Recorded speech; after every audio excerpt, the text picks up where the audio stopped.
2023 is on the horizon and Huawei is preparing to return to the dual flagship launch tradition.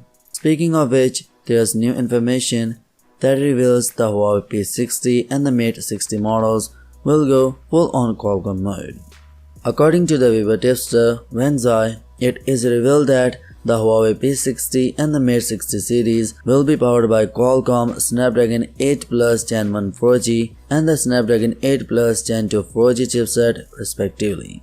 The tipster further said that the Huawei P60 and the Mate 60 series will resume the dual flagship tradition. Yet we can assume that Huawei may not be using Kirin chipset next year on the flagship smartphone. However, we don't have an exact amount of information on what Huawei is actually planning for these two flagships. Since the launch of the Huawei P50 series, the company increased the use of Snapdragon chipset. This step is taken due to the reduced Kirin chip stock. This year, Huawei unveiled a new smartphone and tablets featuring Qualcomm processors in all categories.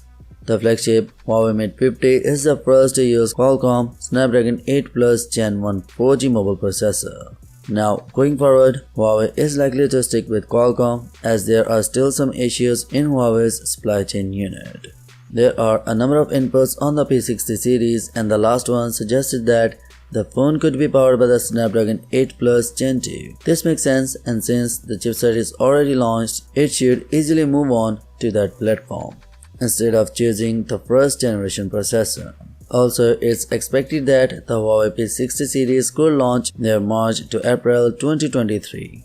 Yet we can't determine the unveiling at the moment. Other than the Huawei P60 series, consumers were expecting Kirin to return with the Mate 60 series. But a Huawei report confirmed that the chipset won't be returning next year. Yet we have got a lot to explore and there's an entire year waiting for us ahead. So let's see what happens in the future. That's it for today. Now what's your thoughts on this? Let me know your thoughts in the comment section below and yeah, peace out.